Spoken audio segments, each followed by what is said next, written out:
Hi everyone, me again. Riding through the little community of Mount Pleasant, North Carolina. Thought I'd just come on here just a little bit and show you some of the old houses here. Most of the area we're going to ride through is what's considered the Mount Pleasant Historic District, and a lot of these homes are, well, for this part of the country, they're all pretty old. You see, we like this one here. Saw some pretty cool homes through here, and some newer ones. I think the district actually starts down here just a little farther, but it's kind of cool to go through here. I always thought it might be kind of fun to live in a little community like this. You know, live on the main drag right here, you know. But I never have. Always either lived out in the country or back in a neighborhood.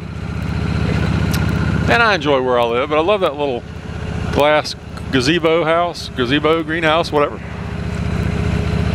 But that'd be a cool little place to go out, take a book, you know, a nice cold drink. Go out there and sit and spend an afternoon. It's a nice little town. I know a lot of people from this area.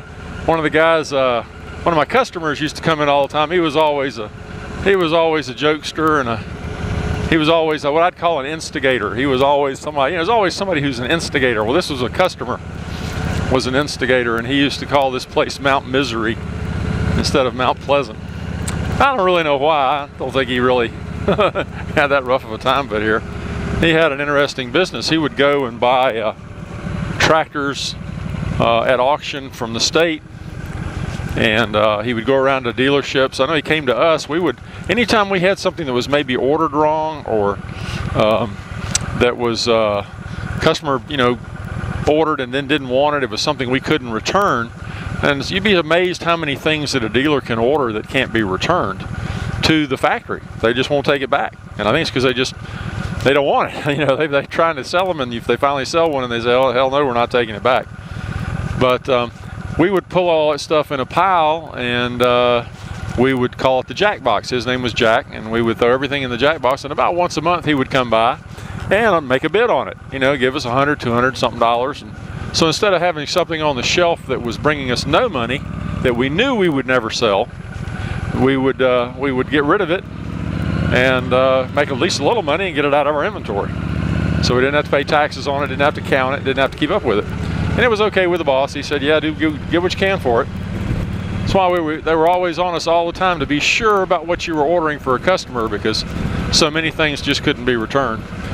But here's some more of the old houses here in the district.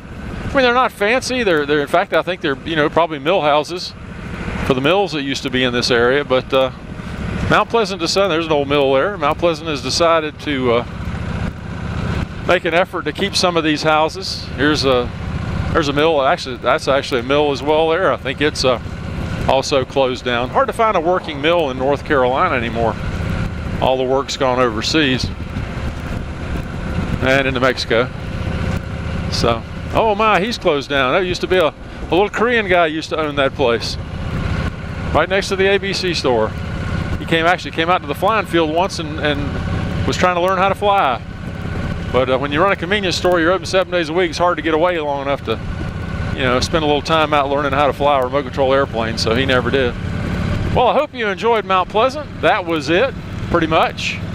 Not much here. Like I said, old mills and things that are, for the most part, not in operation anymore.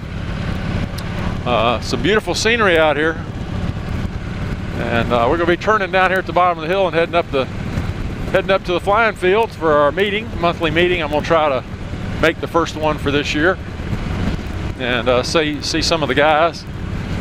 Don't know if I'll get any video up there.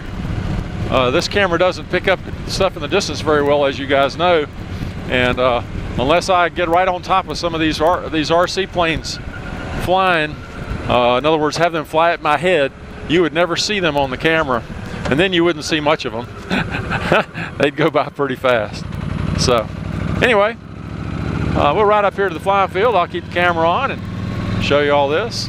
Over here to the right is a closed minimum security prison that was on this road. They closed it a number of years ago, went to a bigger prison. This was all housing facilities for the prisoners. This is the the state of North Carolina, their Department of Transportation storage area for all the hoppers for the snow and ice, and do the repairs on their trucks and things like that here. And then we're out just country road. It's a real nice little country road. It's a fun road to ride. The best part is right here going up to the flying field. After that, it's just more of just a traditional open sweeping type of country road. This one has a little bit of elevation, which the camera doesn't show well. There you go, a dune buggy. You don't see many of those around anywhere.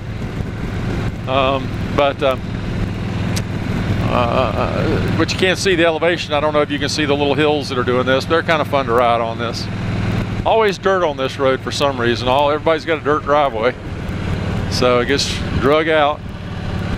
Yeah, no construction up there, just dirt coming down the road.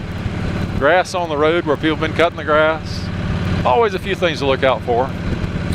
But anyway, I'm glad you come along with me.